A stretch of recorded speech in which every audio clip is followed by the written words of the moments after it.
Македонски христијански подкаст. Вера, надеж и љубов за Македонија. Здраво, добре дојавте во петтата епизода од третата сезона на Македонскиот христијански подкаст. Денеска со Никола ќе зборуваме на една суштинска и најважна тема во христијанството, тоа е Христовиот крст. Односно крстот на Господ Исус Христос.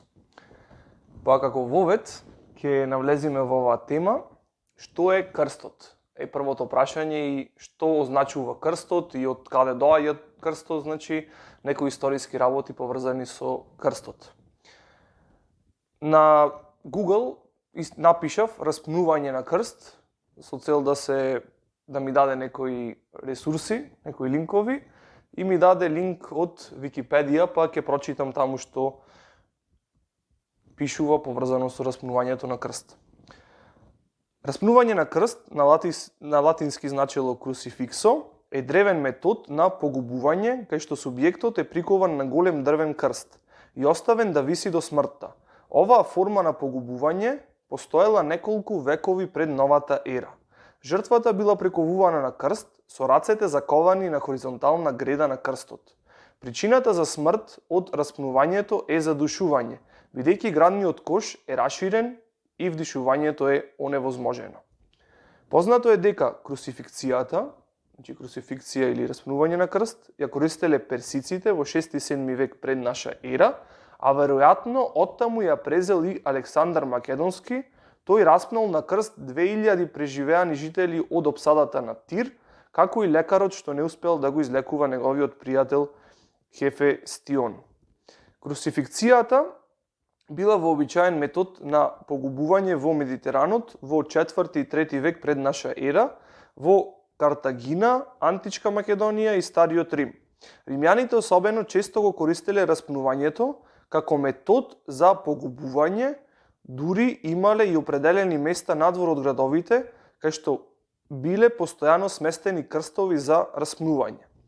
По задушувањето на Спартаковото востание во 71 година пред наша ера, римјаните распнале на крстови околу 6000 востаници покрај 200 километарскиот пат помеѓу Рим и Капуа, како предупредување на останатите робови. Исус Христос бил казнет на смрт со распнување во 30 или 33 година од новата ера од Понти Пилат, конзулот на Јудеја, поради спротивставувањето на власта на римјаните. Ќе видиме дали навистина тоа беше причината поради која Господ Исус Христос беше распнат. Овде на Википедија го има тоа наведено како причина. Но ќе зборуваме понатаму и ќе видиме зошто Исус Христос беше осуден на смрт на крстот. Понатаму пишува дека крстот како символ на распнувањето на Исус и неговото воскреснување станал заштитен знак на христијанството дури некаде во 2 или 3 век од новата ера. Имам уште еден цитат од книга која скоро ја читав и при крај сум, ви ја препорачувам топло. Таа се вика Крижна брду од Славко Хаџич и Джошуа Ирби, или Крст на брдо, преведено на македонски. Таму пишува: Цицерон, римски државник и современик на Карсов, сметал дека распнувањето е најсрамотното, најболното и најодвратното од сите погубувања. Римските граѓани биле обично поштедени од таа грозна пракса. Распнувањето во главно била казна за робовите, иако се проширила на насилни криминалци, војни непријатели и странци. Често се користела за казнување на политички дисиденти, односно дисиденти се оние кои не се согласуваат со доминантното мислење, политиката или општественото уредување во кое живеат. Интересно од каде доаѓа крстот и односно распнувањето на крст. Тоа се користело за метод на измачување до смрт, каде што жртвата се бори за секој нареден здив во огромни болки. Тоа не е екзекуција со бесење, која трае одредено време, 30-50 секунди, не знам колку, или со обезглавување која е инстантна смрт, со отсекување на главата. Значи тоа, за некој човек што живеел во времето кога беше Исус Христос на земјата, тоа значеше, крстот значеше за него смрт. и средство за извршување на таа смртна казна. Најболната смрт, како што напишал Цицерон или Кикерон, кој бил римски државник и еден од најпознатите оратори во тоа време, кој живеел некаде први век пред Христос. И тој го напишал ова што го прочитавме, што го цитиравме од книгата, дека била за извршување на казна за робовите, насилните криминалци, воени непријатели и странци. И сега ние живееме во 2025 година во наша ера или после доаѓањето на Господ Исус Христос на земјата. И видовме нели на Википедија пишеше во 2 или 3 век се сметало, односно првите христијани, да речем, го зеле како заштитен знак на христијанството, како символ крстот за распнувањето на Исус и неговото воскреснување. Што значи крстот денес за нас? Што значи крстот, Никола, за тебе лично? Што значи крстот за мене? Па, интересно го ке читам дека, односно ке ни читаш, кога ни споделуваш што Википедија има да каже за тој како, да речам, смртта на крстот беше класифицирана во тоа време, од кога почна се практикува, и што значеше кога еден човек може да биде на крстот така закован, и таа смрт што значи, односно дека е најголемиот срам во тоа време, дека мора некој голем разбойник да бил човекот, чим го бесили на крст. И тоа на некој начин е најповеќе опишано, ако читаме овде, односно ако најдеме што пише на Google или на интернет, како иде на Википедија, тоа ќе го добиеме. Лично јас, според моето читање од Светото писмо и моето чекорење со Христос, да речем досега, овие неколку години, го разбирам или би го опишал, ете да не го влекувам, со еден збор тој крст, крстот на Исус Христос, би го опишал со зборот како трампа. Трампа, размена. Наместо на тој крст, да би сам јас, тој, ти како иде, ние луѓето, за своите гревови да ја платиме својата казна, Исус Христос ја плати казната за нашите гревови.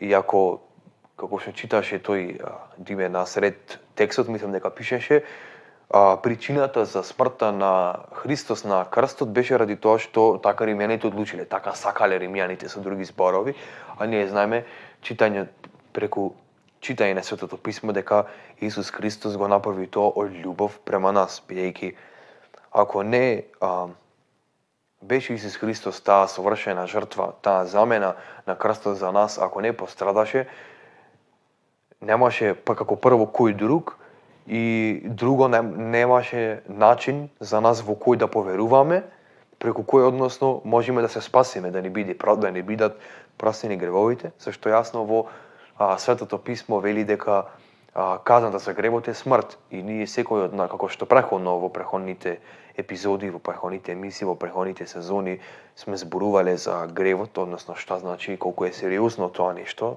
дека сериозно до смрт. Исус Христос ја зеде таа смрт на наше место на тој крст.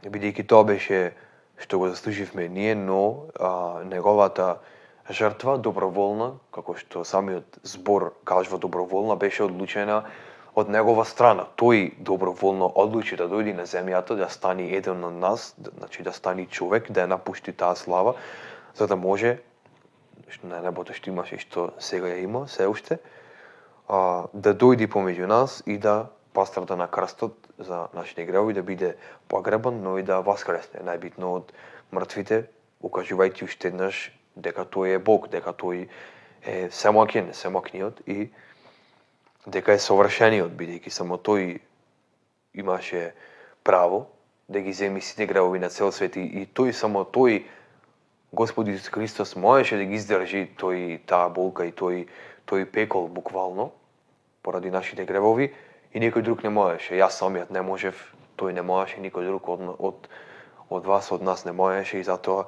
Исус Христос беше тој кој го направи тоа. И за мене на кратко би објаснил, лично би рекол дека некој вид на трампа, значи Христовиот крст. Да, интересно гледиште и доста добро го објасни, да речем, опширно тоа што значи крстот за тебе. Интересно е, јас можам да споделам нешто, моje размислување околу крстот и како јас гледам на самиот крст. Смрт и живот се тие два збора. Смрт значеше за Господ Исус Христос, а живот значи за нас, оние кои веруваат во Господ Исус Христос. Што значи тоа смрт за Господ Исус Христос, а живот за нас? Како што рече Никола, казната за гревот или заслугата која ние ја заработивме, платата која ние ја заработивме, или работникот работи за плата и на крајот му се исплаќа плата. И таа плата која ние ја заработивме беше смртта, што е нешто многу страшно. Најлошо нешто што може да му се деси на еден човек денеска е да умре. Таа казна мораше некој да ја плати. Или ние ќе ја платиме со нашиот живот, или ќе му се довериме на Бог и ќе веруваме дека Исус Христос на крстот умре за нашите гревови пред 2000 години и ја плати во целост. Ќе плати некој во целост. Ако има некој долг од 2000 денари и го плати тој долг наместо тебе, ќе му ги врати тие 2000 денари на тој што му должиш, колку останува ти да му вратиш? 0. Тоа значи плаќање во целост. Значи Господ Исус Христос ја плати во целост смртната казна која јас и ти ја заслуживме. Ако Господ Исус Христос ја плати во целост, тогаш пред Бог ние сме оправдани. Сметките се израмнети. Меѓутоа, ако не веруваме во Господ Исус Христос, смртната казна не е платена. И мора секој ден да се појави пред Христос, кој е судијата, исто така, и да одговара за своите постапки, своите дела и своите гревови. А казната за гревот е смрт. Тоа значи смрт. Ќе бидеш осуден на смрт. Кој верува во Господ Исус Христос, не му се суди. А кој не верува, е веќе осуден. Поради тоа што ја одбил Божјата милост, Божјата благодат, ја одбил понудата која Бог ја прави и трампата која ја спомна Никола, размената. Го праќа мојот син го дава својот живот за твојот живот. Прифати го тоа. Не сакам ти да умреш. Затоа го испратив мојот син. Мојот син пострада за тебе. Умре Господ Исус Христос, беше погребан, но и воскресна. Тоа ни го потврдува сето ова дека имаме прошка на гревовите, но имаме и вечен живот. Не е само овде. Бидејќи ако Господ Исус Христос само умреше, а не воскреснеше, тогаш празна е нашата вера. Каква надеж имаме? Меѓутоа, Господ Исус Христос воскресна на третиот ден. Ние имаме жива надеж. Надеж за вечен живот. Значи не е нешто минливо. Тоа е она што Бог го направи пред 2000 години и денес те повикува ти да се покај за твоите гревови и да веруваш во Исус дека Исус ги зеде врз себе сите твои гревови. Така гледам јас на крстот Христов. Сега да се насочиме према Библијата, према Светото Писмо. Дали Господ Исус заслужи да биде казнет со смрт на крстот, да биде распнат? Ќе прочитаме моментот кога излезе пред Понти Пилат и кога Понти Пилат го прашуваше, а кога народот го обвинуваше Исус. Ќе прочитаме таа случка во тој момент кога беше осуден на смрт. Ќе читаме во Евангелие според Матеј, 27 глава, од 11 до 26 стих. А кога Исус застана пред управителот и управителот го праша: "Ти ли си јудејски цар?" А Исус рече: "Ти велиш." И кога го обвинуваа првосвештениците и старешините, не одговараше ништо. Тогаш Пилат му рече: "Зар не слушаш што се сведочат против тебе?" И не му одговори ниту на еден збор. Така што управителот се чудеше многу. А на секој празник управителот имаше обичај да му пушти на народот еден затвореник, кого што би го побарале. Тогаш имаше прочуен затвореник кој се викаше Варава. И кога се собраа, Пилат им рече: "Кого сакате да ви го пуштам? Варава ли или Исуса, наречен Христос?" Зашто знаеше дека го предадоа од завист. И, додека седеше на судската столица, неговата жена испрати до него да му кажат: "Не прави му ништо на тој праведник, зашто денес многу пострадав на сон заради него." Но првосвештениците и старешините го наговорија народот да го измоли Варава, а Исуса да го погуби. Тогаш управителот во одговор рече: "Кого од двајцата сакате да го пуштам?" А тие рекоа: "Варава." Пилат им рече: "А што да направам тогаш со Исуса, наречен Христос?" Сите рекоа да биде распнат, а тој рече: "Какво зло направил?" А тие уште посилно викаа да биде распнат. А Пилат, штом виде дека ништо не помага, туку викотницата станува се поголема, зеде вода и ги изми рацете пред народот и рече: "Невин сум за крвта на овој праведник. Вие гледајте." И целиот народ одговори и рече: "Неговата крв на нас и нашите деца." Тогаш им го пушти Варава, а Исуса го бичуваа и го предаде да го распнат. Ова е случката кога Господ Исус Христос излезе пред Понти Пилат, римскиот управител, и се гледа ситуацијата дека Понти Пилат, како судија во таа улога, тогаш не најде ништо лошо, никакво зло во Господ Исус Христос.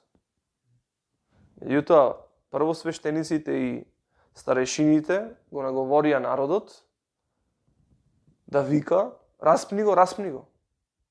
А исто гледаме дека тогаш имаше обичај еден од на Пасха, празникот, да му се пушти еден од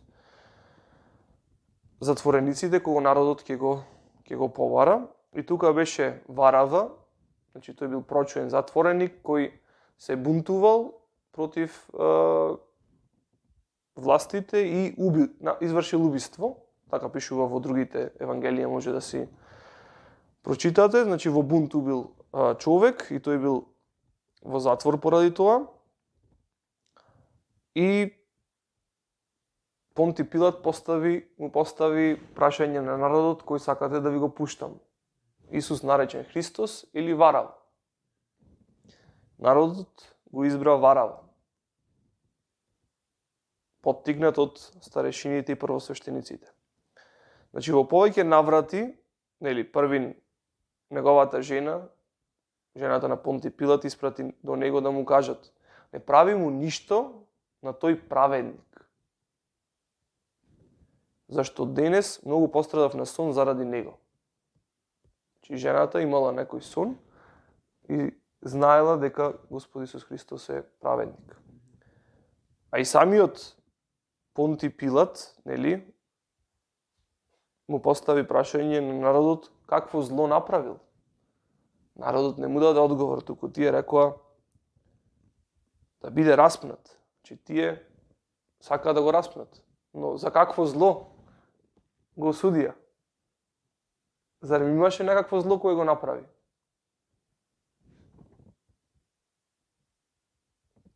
И на крајот Понти Пилат зеде, си ги изми рацете и рече: "Невин сум за крвта на овој праведник. Вие гледајте." Значи, некако судот му го предаде на народот, Понти Пилат, и ја исполни желбата на народот.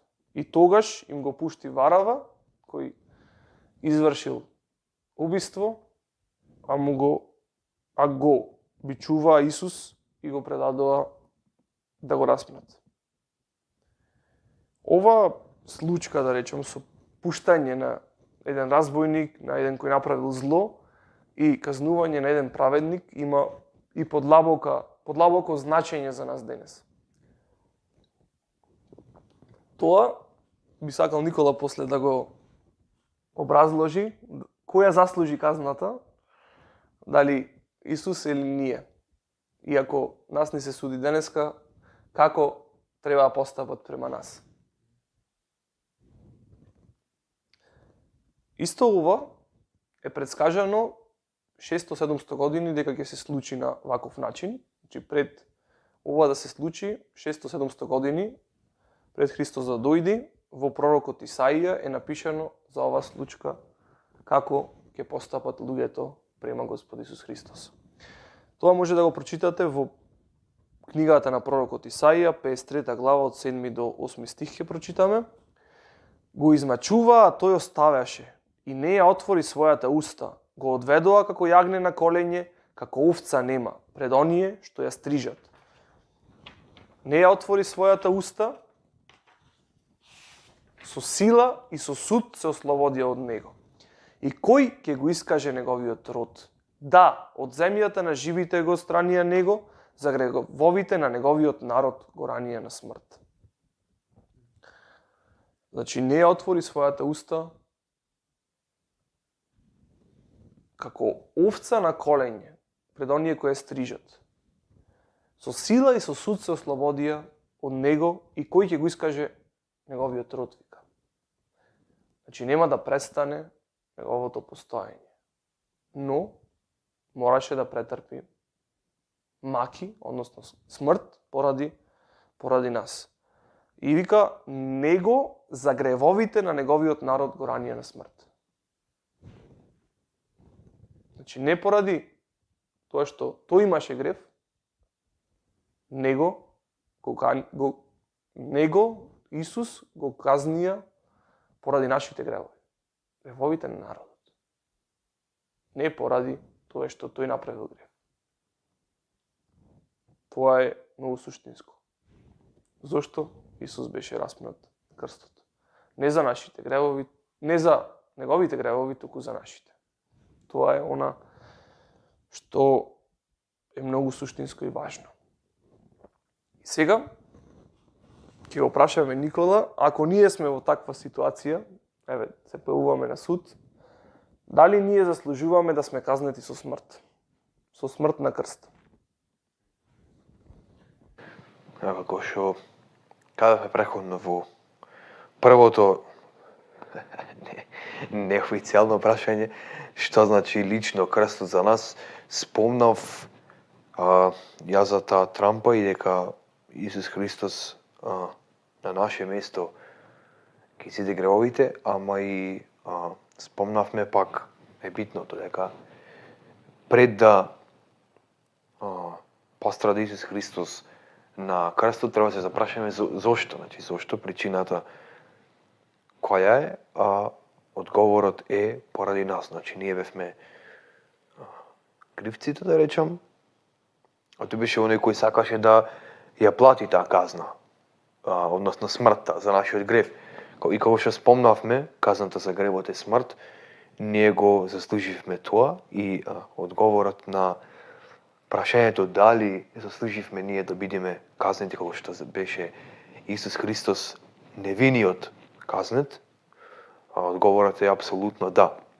Сега сакам да прочитам неколку стихови од Светото Писмо и да Новиот Завет и да видиме некој начин на објаснување зошто тоа би било така. Да, ќе можеме да речеме, да потврдиме дека казната за гревот е смрт и дека ние и на некој начин тоа е доволно, кажувајќи го тоа е доволно да одлучиме дека одговорот е да на ова прашање, ама малце подруго објаснување би сакал да прочитам.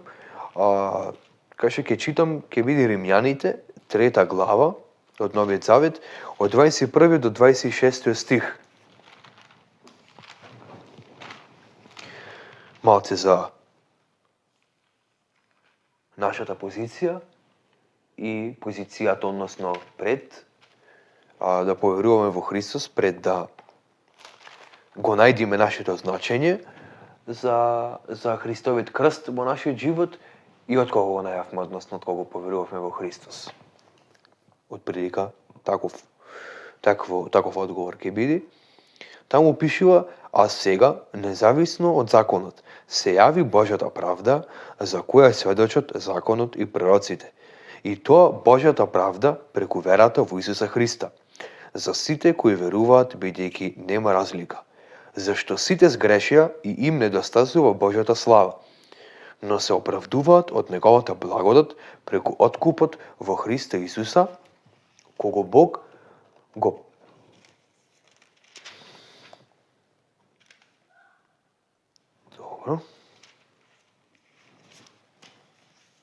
скроз цела страна свртив, се извинувам, кој Бог го постави за жртва на помирувањето преку вера во неговата крв, за да се покаже неговата правда во пропуштањето на поранешните гревови во времето на Божјото долготрпение.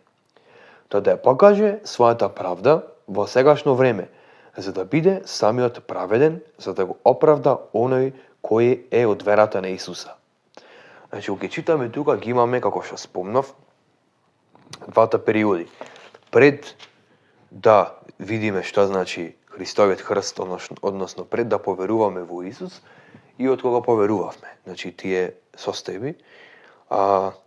Една од состојбите, односно состојбата која ние ја заслужувавме, која ја имавме веќе, беше во 23 стих, кај што пише, зашто сите сгрешија, значи сите грешни, и им недостасува Божјата слава.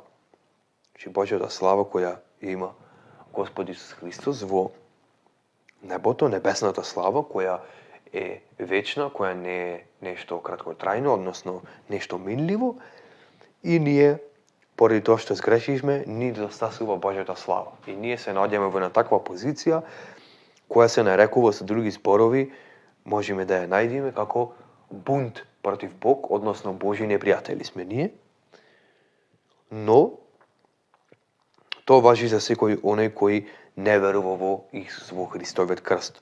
Но од кога ќе поверува човек во Исус Христос, во Христовиот крст, пишува, но се оправдуваат од неговата благодат преку откупот во Христа Исуса, значи 24 стих. Значи ние се оправдуваме од неговата, значи благодат, од нештото незаслуженото, благодат ќе спомни Димитар што значи понатаму тој збор ќе го објасни, ќе го парафразира уште еднаш, и дека преку откупот во Христа Исуса ние се оправдуваме. Значи оние кои веруваат и стануваат од грешници, односно од сите сгрешија и заслужуваат, им недостаточува Божјата слава, заслужуваат смрт за својот грев, за своите гревови, своите беззаконија и својот бунт против Бог, но се оправдуваат од неговата благодат преку откупот во Христа Исуса.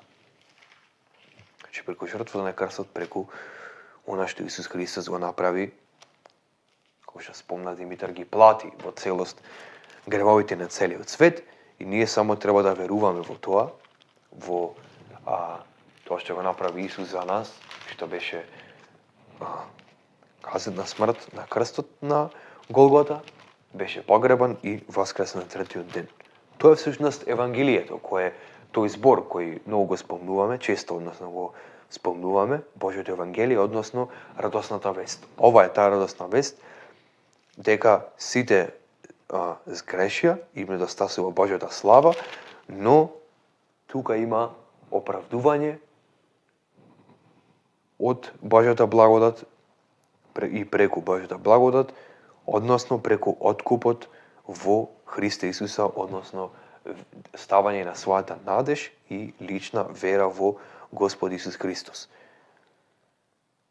Тоа е таа трампа, тоа е таа замена која Исус Христос ја направи за нас и со други зборови не оправда пред Бог Таткото, а ние пред нашата вера во Него бевме бунтовници, бевме непријатели на Бог и Исус Христос, кого Бог, како што читаме пак, го постави за жртва на помирување преку нашата вера во Него, во Неговата крв која беше пролеана за нас.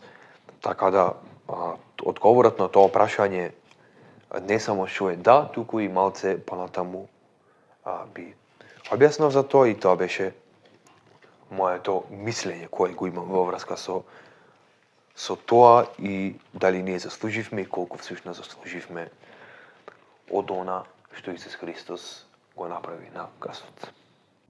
Да, фала Никола за споделувањето. Говорот на прашањето е јасен. Да, ние заслужуваме да сме казнети со смртна казна и нема ниту еден човек кој може да речи не, јас не заслужив, јас сум праведен, колку добар човек сум, не знам, ова имам правено, она имам правено. Тоа исто како да одиш на суд, си удрил некој на пешачки и да му кажеш јас на 100 баби му имам помогнато да поминат на пешачки. Судијата не го интересира ти колку пати добро си направил, меѓутоа те казнува за гревот. Ти си возел брзо, не си внимавал, си удрил некој на пешачки. Тоа треба да се казни. Тоа е нешто што е грев. Односно си го прекршил законот. Ти си можел да возиш и поспоро, да внимаваш, има нели правила во сообраќајот и така натаму. Меѓутоа ти не си внимавал и си сгрешил и заслужуваш казна. Тоа е прост и банален пример, меѓутоа на суд те викаат поради тоа што си сгрешил, а не поради тоа што си правил нешто добро. И никој не може да рече јас имам правено многу добро, јас сум праведен, никогаш не имам сгрешено. Кога кажеме никогаш не имам сгрешено, тоа значи совршенство. Ако знаете таков човек што нема, има еден Бог кој стана човек. Тоа е Исус. Тој беше совршен и тој се даде на крстот за нашите гревови. Совршениот, праведниот, за несовршените, за неправедните се даде. За да имаме откуп во неговата крв, како што читаше Никола. На крстот се исполнија неколку работи. Тие работи се Божјата правда, Божјата љубов, Божјата милост и Божјата благодат. Сега ќе ги објасниме сите тие работи и добро овој стих што го читаше Никола, овие стихови ни помагаат да разбериме за Божјата правда, дека Бог е свет и Бог е праведен. Судија кој суди праведно. Значи нема мито таму да можеш да подмитиш па ќе те пуштат или со врски. Што е случај кај овие земни судови? Нема врски, нема лажење, нема мито. Туку вистински судија кој суди праведно. Повеќе наврати спомнавме, но еве пак ќе прочитаме во послание до Римјаните 6 глава 23 стих пишува: зашто смртта е платата за гревот. За грев. Но благодатниот Божји дар е вечен живот во Христа Исуса нашиот Господ. Зашто смртта е плата за грев. Вршејќи грев, значи како што работникот работи за плата, така ние заработивме, правејќи го гревот, заработивме, заслуживме плата. А таа плата е смрт. Значи како работникот што работи за плата, така поради гревот ние заработивме смрт. Тоа е многу јасно. И ете може да се после ќе се навратиме на тој стих што го прочита, мислам тие стихови во послание до Римјаните 3 глава, но ќе прочитаме сега во Коринтијаните, 2 Коринтијаните 5 глава 21 стих: оној кој не знаеше за грев, Бог го направи грев за нас, за да станеме Божја правда во него. Значи Исус не знаеше за грев, но Бог Таткото го направи него грев. Што значи тоа Бог Таткото го направи грев за нас? Тоа значи дека Бог Таткото ги зеде сите наши гревови и ги стави врз Исус. На него. Има друг стих кај што вика Исус Христос во неговото тело ги понесе сите наши гревови. Значи, Бог таткото, Бог ги стави сите наши гревови врз Исус. И Исус умре за сите наши гревови на крстот. За да станеме Божја правда во Него. Значи, Бог е праведен и Бог суди праведно. И казната за гревот е смрт. Секој човек кој живее денес, кој живеел некогаш, е казнет и осуден на смрт. Зошто? Поради гревот. Затоа ви спомнав на почеток, нема ниту еден праведен. Нема. Нема ниту еден безгрешен. Меѓутоа, кога го знаеме тоа, дека ние сите сме сгрешиле, треба да знаеме дека заслуживме смртна казна. Платата за гревот е смрт. Заслуживме смртна казна. Тоа е реалноста. И Бог го знае тоа. Знае дека ќе суди еден ден. Но Бог е многу милостив. Полн со благодат, полн со љубов. Затоа тој одлучи во својата љубов да го испрати својот син. Го испрати својот син и ги зеде сите наши гревови и ги стави врз него. Исус не знаеше за грев, немаше грев. Но ги зеде сите наши гревови, Бог ги стави врз Исус. Зошто? За да остани праведен. Односно, мора некој да ја плати казната за гревот. Но Бог во својата љубов одлучи, јас го испраќам мојот син, тој да ја плати. Не сакам ти да умриш, еве ти испраќам жртва заменска. Го испраќам мојот син. На твое место. Ти заслужи да бидеш распнат. Но, јас го испраќам мојот син да умре за тебе, за да ја плати твојата казна. За ти да бидеш слободен. Ти, или јас, или ние сме варава. Ние сме варава. Ние сме тие разбойници. Ние сме тие што сме убивале, сме лажеле, сме краделе. Сме вршеле грев.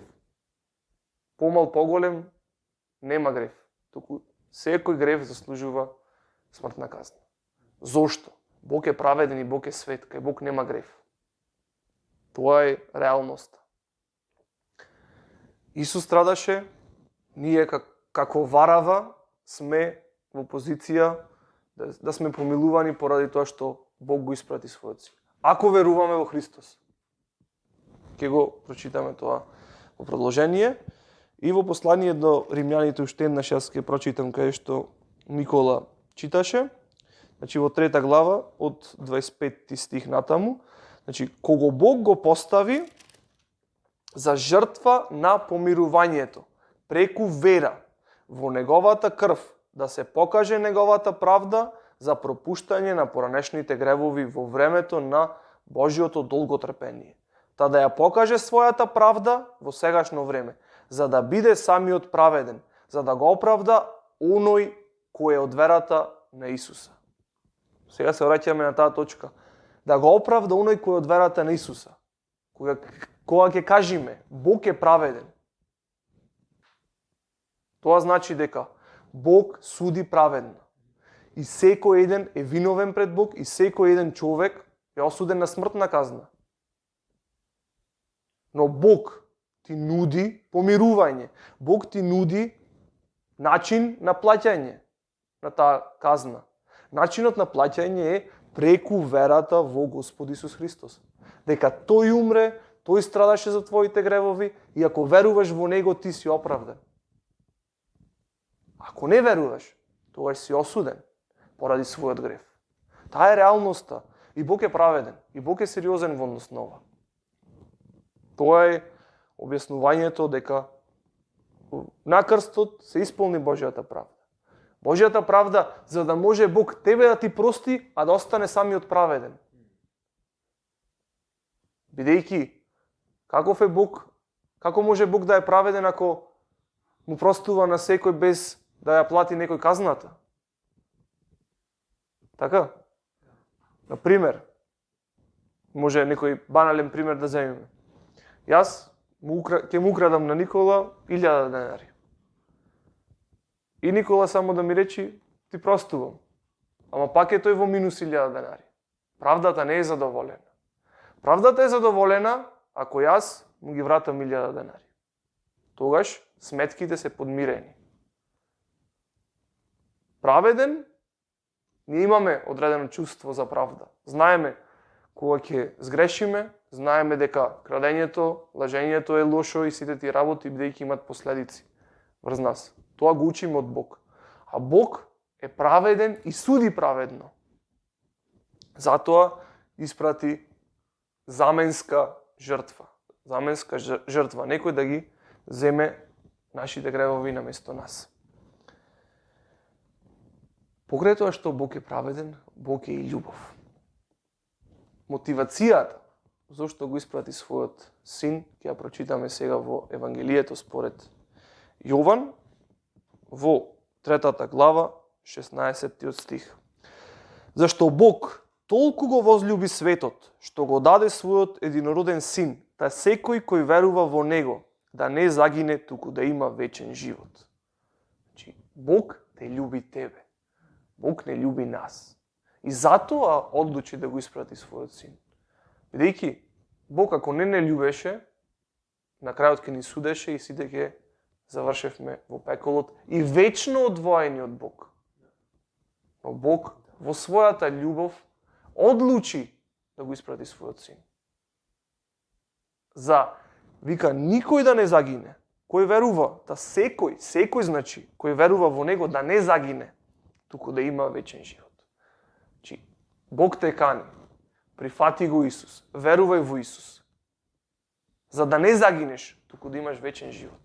Бог сака да ти даде вечен живот. Бог сака да бидеш со него во вечноста, поради својата љубов, поради тоа што те сака.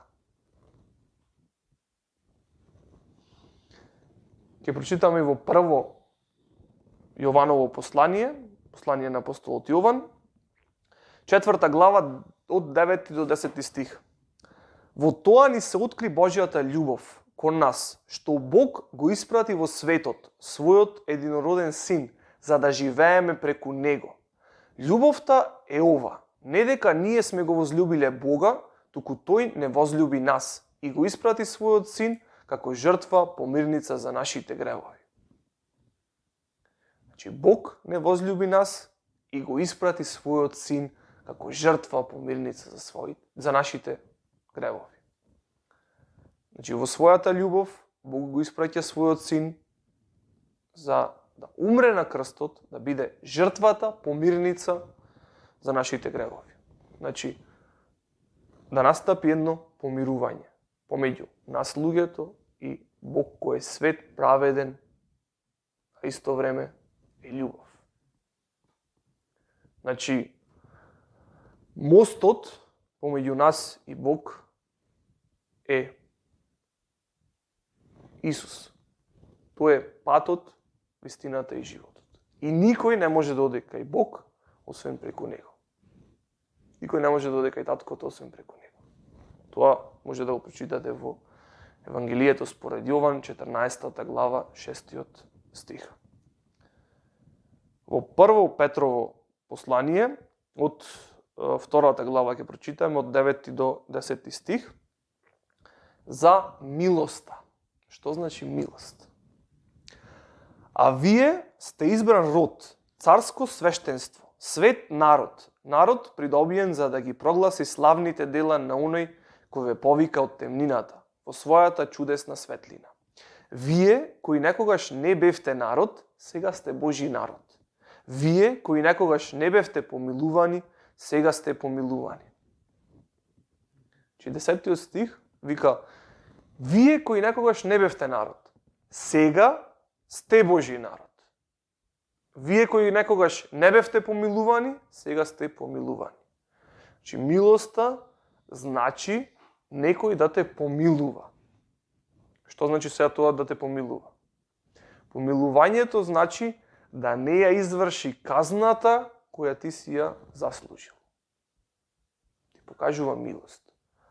Наместо да изврши казната што ти си ја заслужил, тој не ја извршува. Те помилува, ти простува.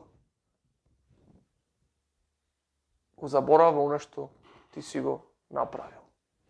Тоа значи милост. Значи Бог не помилува нас. Како не помилува? Преку Господ Исус Христос. Сега ќе зборуваме за зборот благодат, бидејќи исто така Бог е полн со благодат. Во послание до Ефесијаните ќе читаме 2 глава од 4 до 8 стих. Но Бог кој е богат во милост, поради својата голема љубов со која не возлюби нас, не оживе заедно со Христа и нас кои бевме мртви поради нашите гревови, по благодат сте спасени. И со Него не воскресна и со Него не седна во небесните места, во Христа Исуса, та во идните векови да го покаже преголемото богатство на својата благодат, според својата добрина кон нас во Христа Исуса, зашто по благодат сте спасени преку верата и тоа не од вас самите, тоа е Божи дар. Што е благодатта? Благодатта е Божи дар. Благодатта е незаслужено давање. Благодатта е дар, поклон, подарок. Нешто што ти не си го заслужил воопшто. А го добиваш. Го добиваш преку верата. Што пишува, нели, 8 стих? Зашто по благодат сте спасени преку верата. И тоа не е од вас самите, тоа е Божи дар. Дали ние заслуживме да Господ Исус Христос умре на крстот за нашите гревови? Не. Јас не заслужив. Јас сум лош човек. Јас сум грешник. Јас не сум совршен. Јас не го заслужив тоа. Бог да стане човек и да умре на крстот за моите гревови. Јас не го заслужив тоа. Но Бог, поради својата милост, поради својата љубов, поради својата благодат, сакаше да ни искажи благодат, значи, одлучи, јас знам дека вие не заслужувате, ама јас ви давам. Ви давам прошка на вашите гревови. Ви давам вечен живот. Живот за секогаш. Не е нешто што е минливо. Тоа значи благодат. Нешто што ние не го заслуживме. И не може да го заслужиме. Но Бог е полн со благодат и сака да ни даде незаслужено. На оние кои му веруваат, нели, на две места во Ефесијаните, во 2 глава, нели, во 5 стих, по благодат сте спасени, пишува таму, и во 8 стих, зашто по благодат сте спасени преку верата. И тоа не е од вас самите, туку тоа е Божи дар. Јас ви препорачувам да го прифатите тој Божи дар. Да поверувате во Господ Исус Христос. Бидејќи таа прилика не се пропушта. Ние имаме само еден пат, една вистина и еден живот, една шанса за спасение. Една единствена шанса. Исус не е многу од патиштата до Бог. Исус е еден единствен пат до Бог. Нема друг. Кога каже Исус, јас сум патот, вистината и животот, и никој не доаѓа кај таткото освен преку мене, тоа што значи освен преку мене, ги исклучува сите други опции, сите други можности. Ако вие сериозно го сваќате Исус, ќе сватите дека само Исус е патот до Бог. И никој не може да дојде кај Бог освен преку Исус. Тоа значи освен, тоа зборче освен, ги исклучи сите други можности. Затоа верувајте во Господ Исус Христос. Предајте му го животот него. Никола, стигаме до еден момент кај што ги кажавме сите овие работи, но може би уште некој има некаков сомнеш и мисли дека ако верува во Исус не е доволно тоа за да му бидат простени гревовите. Дали треба уште нешто да прави тој во однос на тоа за да го заслужи спасението или да го комплетира или да додаде нешто на тоа. Дали жртвата на Господ Исус Христос е доволна за простување на нашите гревови во целост? Што мислиш, Никола, ти? Дали е доволно? Па, јас, ако дојди да кажам од све собствено искуство или јас сум тој да кажи, не мислам дека би било не да речам на некој начин кој е тој да кажува или не е тој што е Бог, туку Господ знае што многу велиме, ама баш поради тоа што е така, бидејќи Господ знае дали е тоа така или не, ќе одиме кај неговиот збор во Светото писмо што вели во врска со тоа и која е и каква е едноставноста на Евангелието, односно на верување во Христовиот крст и дали тоа и денес важи, дали е доволно или не. Значи, одговорот, јас мислам дека овде можеме да го видиме во еден стих, сега ќе читам, пак од послание до Римјаните, овај пат 10 глава, во Новиот Завет, 9 стих. Таму вели, зашто ако со твојата уста исповедаш дека Исус е Господ и ако во твоето срце поверуваш дека Бог го воскреснал од мртвите, ќе бидеш спасен. Зашто со срцето се верува за праведност, а со устата се исповедува за спасение. Значи овде во овие два стиха, два стиха, 9 и 10, јасно, многу јасно, ни појаснува дека вели ако со својата уста исповедаме дека Исус Христос е Господ, односно дека Исус е Бог, и ако во нашето срце, кое само Бог го знае, поверуваме дека Бог го воскреснал, значи иако тоа не го видовме, треба затоа го можеме да го веруваме, дека Бог го воскреснал од мртвите, значи ќе бидеме спасени. Бидејќи со нашето срце кое само Бог го гледа, се верува и се верува за праведно, за да сме оправдани пред Него, а со устата се исповедува за спасение. Значи исповеда мене од кога го правам тоа, односно ја ставам својата надеж во Исус Христос, поверувам во Него, во Неговиот крст, во Неговата радосна вест, во Неговата жртва и замена на тој крст Него наместо мене, тогаш ќе бидеме спасени, вели. Значи, вели, ако со нашата уста треба да исповедаме и во срцето поверуваме дека Бог го воскресна Исус Христос од мртвите, ќе бидеме спасени. Толку. Едноставно е пораката, не додава нешто плюс, кога што спомнати, кога што праша, не одзема нешто, не бара некој критериум кој не е возможен за нас луѓето да го исполниме или е нешто краткотрајно, туку вели ќе биде спасен и не вели ќе биде спасен за некој време или ќе биде спасен па после отспасен на некој начин. Туку само верувај во твоето срце и ќе биде спасен. Толку. Тоа го гарантира најбитното нешто. Го гарантира и ние сме тие оние кои верниците кои веруваат во Него, во тоа, оние кои сме спасени, кои сме оправдани, кои сме повеќе од победници во Исус Христос.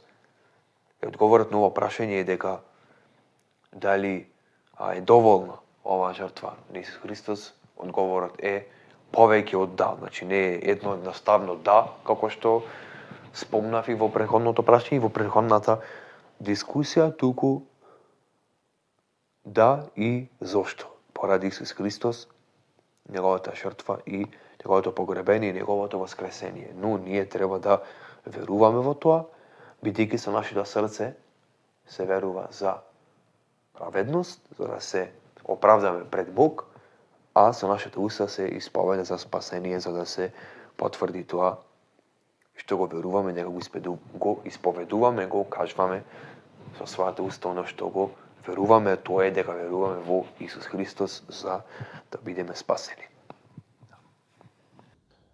Да, фала Никола за споделувањето и стигнавме сега до заклучокот и директно да ги прашаме гледачите некои прашања. Прво прашање, што значи крстот за тебе? Дали за тебе има некое лично значење? Дали значи нешто за тебе? Или тоа е само еден символ кој се носи, нели, на ланчиња, на белегзи и така натаму. Но кое е тоа суштинско значење на крстот за тебе, лично? И второто прашање, кое не е помалце битно, туку е најбитно. Дали веруваш дека Господ Исус Христос умре на крстот за твоите грехови, за да ти бидат простени? За да ти бидат простени твоите грехови. Како што спомна Никола. Дали во срцето ти веруваш на вистина? Доколку досега не си сигурен дека веруваш, доколку сега, од овој момент, сакаш да веруваш, сакаш на вистина да ја прифатиш таа жртва што ја направи Господ Исус Христос на крстот, за твоите гревови да бидат простени во целост, тогаш ќе се молиме, можеш да ја повторуваш оваа молитва. Никола, може да се молиш.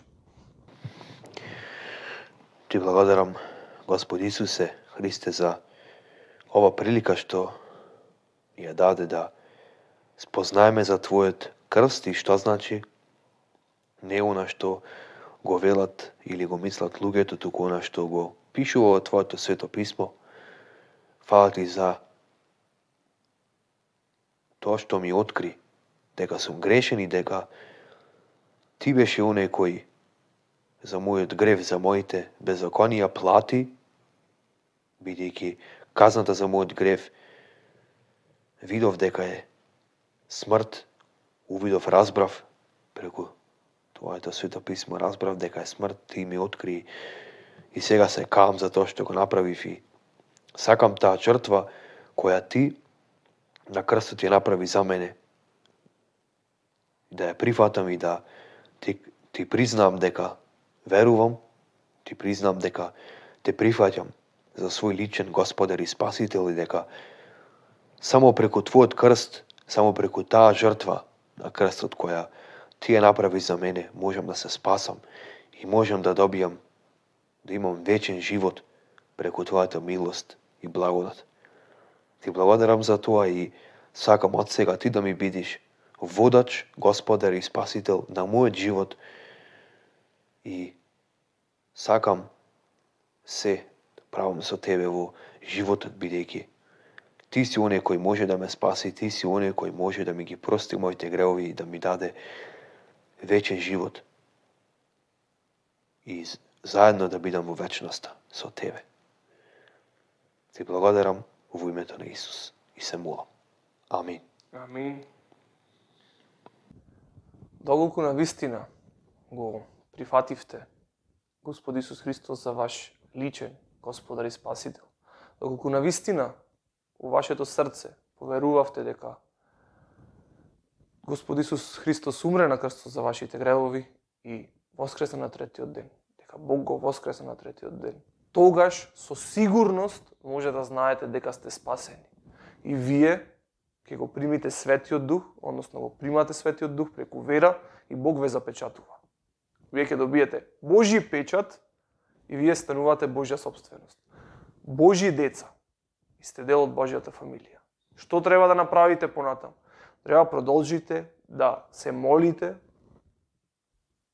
на Бог како ваш татко во името на Исус, да читате од Неговото Слово. Секој дневно да имате заедништво со Бог, да го гледате, да го истражувате Неговиот карактер, да читате од Неговиот збор. Неговиот збор е наша храна и наш напиток, духовен напиток. Тоа мора секој дневно да го правите, да го барате Божјото водство, да ја барате Божјата волја, да живеете според Неговата замисла за вашиот живот. Според она што го кажува тој во Светото писмо. Тоа сака Бог да го направи во вашиот живот. Да направи трансформација однатре кон надвор. Однатре, тивко работи на вас, на вашиот карактер, да ве промени со цел да не ликуваме, да не промени сите нас, со цел да не ликуваме на Неговиот Син, Господ Исус Христос. Тоа сака Бог да го направи во вашиот живот. Ви благодариме што ја гледавте и оваа епизода. Се гледаме во наредната. Ви посакуваме секое добро и Божји благослов.